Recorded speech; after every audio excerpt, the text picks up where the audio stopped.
Okay, guys, I made the review like I do in class where some of the questions are already done, ones that I thought you would get right, and then I left blank or I partially did like some of them on here. Okay, so our first review sheet ever through video. All right, let's see what we could do. So first few you can see I did. It's asking for the common difference. So common difference terms are right next to one another. So all we're going to do is our formula, common difference equals second minus first. And we did, and D is -5. Next one, I'm asking you for the common ratio. Terms are right next to one another. So we're going to do our common ratio equals second divided by first. And we got -1/2. Next one, I'm also asking you for the common ratio, but we can see that I gave you an explicit formula. So if I give you the explicit formula, you can see I wrote down the formula, and you can see the R position is 3. Okay, 4 and 5, let's look at those together. 4 and 5 both have missing terms. We can see that we have the second and the 14th, and we can also see down on number 5 that we have the first and the fourth, so we're missing terms. So the first one is asking for a common difference, that's arithmetic. So this is the one where we do the slope formula, and all we're doing is going backwards. 66 minus -30 divided by 14 minus 2. So that's our slope formula for the arithmetic sequence, which is just linear. And then our geometric one, we're also have missing terms. So we still are going to divide them backwards. And we are going backwards as well with the positions. But this is where we do divide them, but we take the root of the difference between them. And we're left with 4/3. Okay, so those first few, basic common difference, basic common ratio, and then what about if we have terms missing between them? All right, super important here. The first one looks like it's arithmetic, so linear. Second one looks like it's geometric, exponential. And I'm asking you for the explicit formula and the recursive. Oh, such a good question, because it puts everything together in one. Okay, so let's check it out. Okay, so first thing I did here was the explicit. The explicit formula is on the reference sheet. Here's the explicit formula as well. Both of them on the reference sheet. So all we're plugging in for each one of them is the first term, is the first term and the common difference. First term and the common ratio.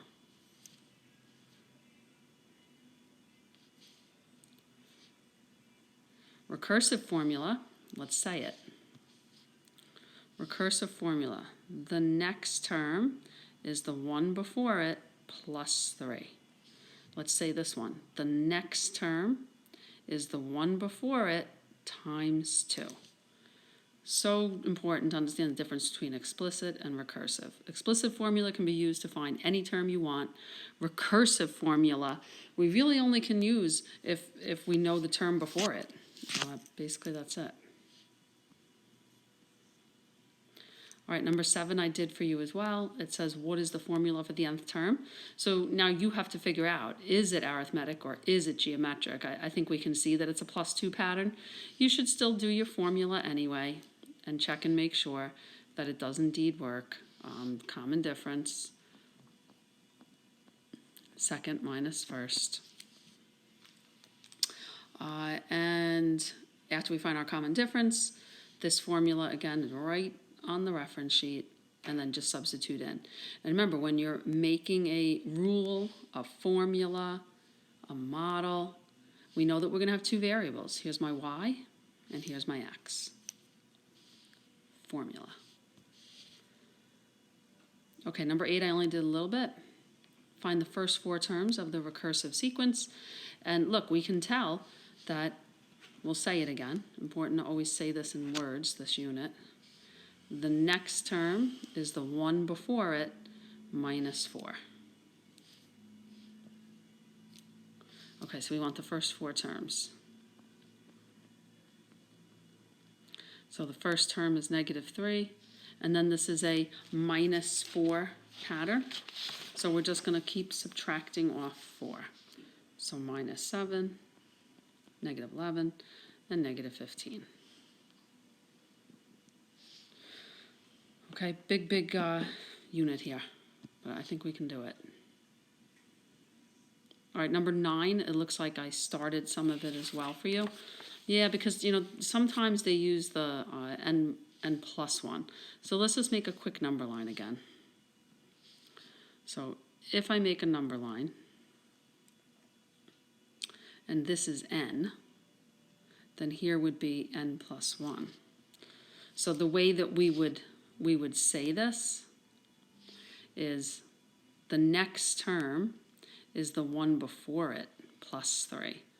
So this one is not as common, but it does come up sometimes. But I always find it helpful to just make a number line. All right, write the first 3 terms. So the first one is -2, and we can see this is just a +3 pattern. So +3, +3.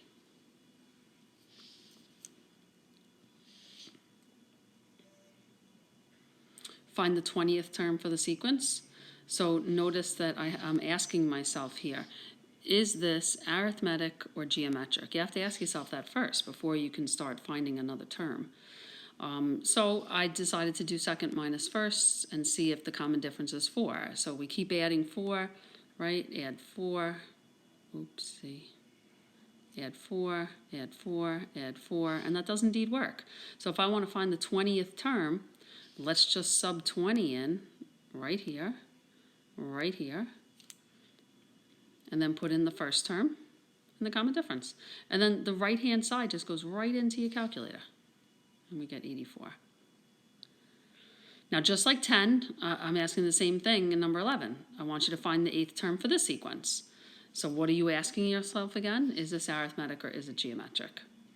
I think if you look at it, you could tell that it's geometric because look how fast the numbers grow, right? And that happens with exponentials, not with linear. So I decided to do common ratio, and I did second divided by first, and I got 7. And then where are we finding this formula again? Right on the reference sheet.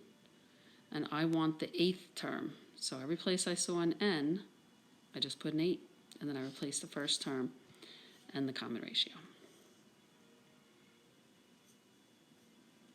Remember, you can rewind, pause, go slower. I'm trying to just get these done so the videos aren't like so long for you to upload. Okay, so write an explicit formula for a sub n, the nth term of the recursively defined sequence. So again, you're supposed to ask yourself, is this arithmetic or is it geometric? We can tell that it's geometric because it's a multiplying pattern. So how would we say this right here? We would say the next term is the one before it times k. So that's how I know that k is my common ratio. And then your first term, they're telling you, is k plus 5. So you just plug it in. Very common question, number 12.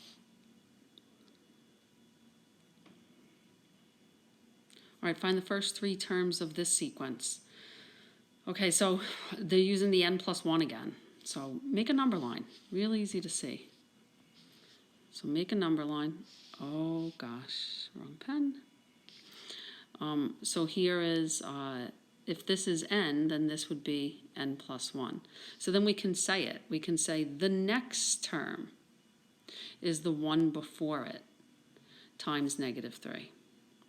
So we can tell that it's multiplying by -3. That's really what the most important part is. You can see that it's a times 3 pattern. They're giving you the first term. First term is -2. And we're multiplying by -3, so we'll get 6.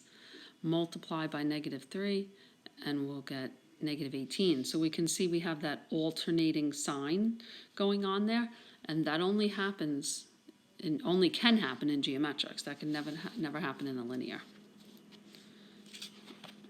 Okay, 14. If f of 1 is equal to 9, and let's again say this, the next term is the one before it minus 5. So this is arithmetic because it's a minus 5 pattern. And I want you to find f of 35. Okay, so that's pretty high. So what I'm thinking is, let's use this. Let's use the explicit formula, which is on the reference sheet, for an arithmetic sequence. All right, I want to find 35. So a sub 35 equals the first term they gave me, plus, I'm putting in 35 for n, right? That's what I put in here. N here. Times the common difference of negative 5.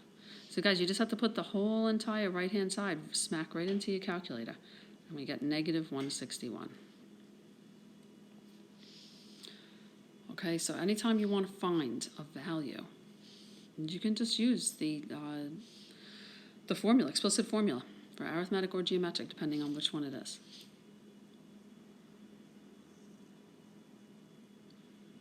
Okay, which of the following represents an explicit model for this sequence? Okay, so see what I'm asking myself? That's what you want to ask yourself. So it's asking for explicit model, so you want to know which one. So let's look at it, 5, 10, 15, 20. So I think that looks like it's a plus 5 pattern, right? So let's check it out. Can't hurt. Common difference, this pen's getting crazy on me, equals second, minus first. Common difference is 5. And then if I keep adding 5, does that work? Yes. Oh man, this is getting annoying. All right. So now let's use our explicit formula. So a sub n equals a sub 1 plus n minus 1 times d. A sub n equals the first term plus n minus 1 times the common difference of 5. And remember, like I showed you in class on that first day, you're just doing distributive property backwards. So a sub n equals 5 plus 5n minus 5. 5's cancel out, and we can tell that our answer is choice B. Okay, recursive definition.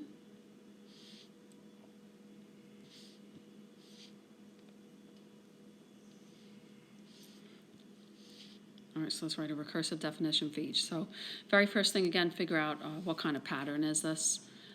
So you can take a guess. To me, I can see 4, 8, 16, 32. It's kind of going up fast. So I'm going to find the common ratio.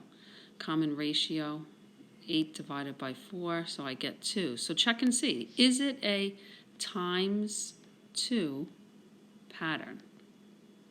Is it? Go ahead and check. 4 times 2, enter. Times 2, enter. Times 2, enter. Yes, it is.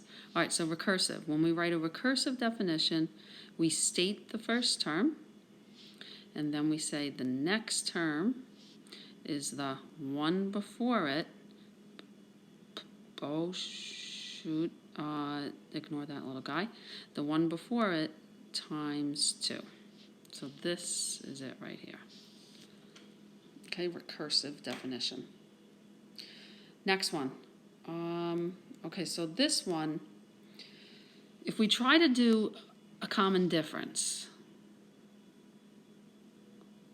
8 minus 3, we get 5. But if we keep adding 5, that doesn't work. So that's no good. Let me just make a little space here. What if we try to do common ratio? 8 divided by 3. If I keep doing 3 times 8 thirds enter, times 8 thirds enter, times 8 thirds enter, that doesn't work either. So I have to figure out, what do I do to the term before it to get the next one? So you just have to like experiment a little bit. This is where it's going to be like a combo. So let's see. If I multiply 3 times 2, that's 6. And then I would have to add 2 to get to 8. So times 2 plus 2. Let me see if that works for 8. Times 2, 16 plus 2, 18. So that doesn't work. What if I multiply by 3? 3 times 3 is 9, minus 1 is 8. Let me see if that works for the next one. So 8 times 3 is 24, minus 1 is 23. Well, that seemed to work. 23 times 3 minus 1, is that 68? Yes. Okay, so that's how we figure it out. You just have to experiment a little bit with multiplication and maybe adding and subtracting. And if you're not great at your times tables, it might just take you a little longer. That's okay. So there's my recursive definition. So this was not arithmetic or geometric. It was a combo.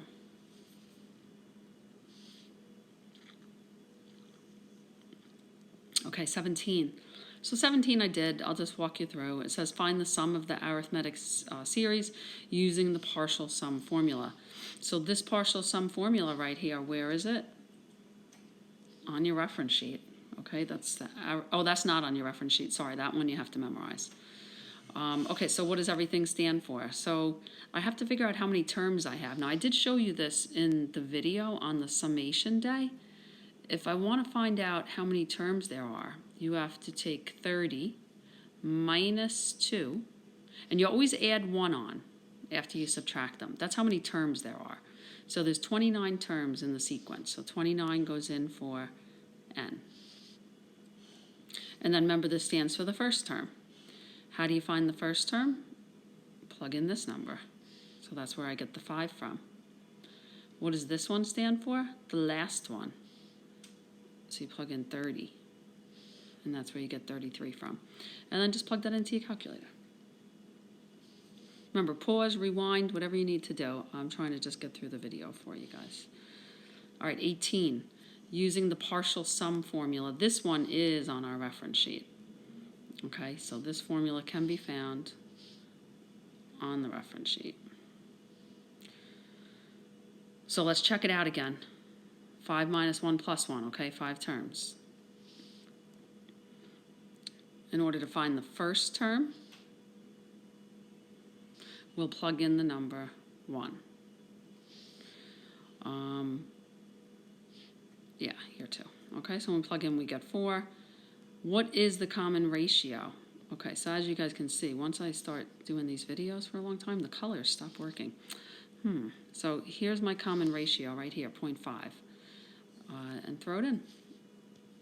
And we get 7.75. Okay, 19. Let me see, how far are we getting along here? Woof. All right, 19. Factor by grouping. I just put an old topic in there. I don't think I really have to go through explaining that one. I think you guys are good at that. All right, 20. I also put a nice old one in here. And I did put this on one of the videos the other day, right, as an extra question to do. So I want you to solve for x. I took out a GCF first, and if you try to factor this, it doesn't factor. So therefore, set each factor equal to 0. And now this guy, we're going to have to do a little quadratic formula. So a is 1, b is 10, and c is negative 6. Quadratic formula is on the reference sheet. X equals negative b plus or minus the square root b squared minus 4ac all over 2a. X equals negative b plus or minus the square root b squared minus 4ac all over 2a. Okay, so x equals negative 10 plus or minus square root 124 over 2. I'm giving you high numbers because the Regents does that too. All right, so we need to break this down. Remember, you can just do 124 divided by x in your calculator, control division, and it'll give you control T, and it'll give you all your factors, and then you look for the largest one, the largest perfect square. Okay, I'm going to come over here now.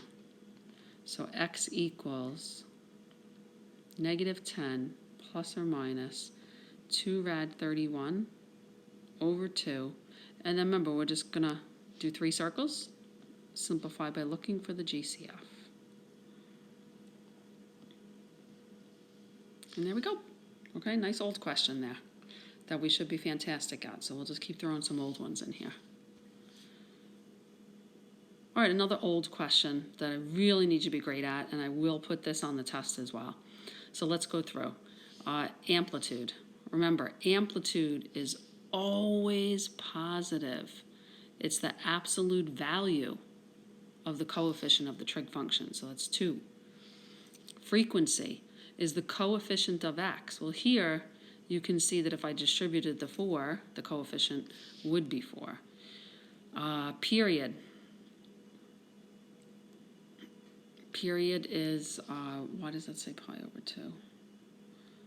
Oh, I did the work down here. Here it is. Sorry, okay. So 2 pi over frequency, so 2 pi over 4, so my answer is pi over 2.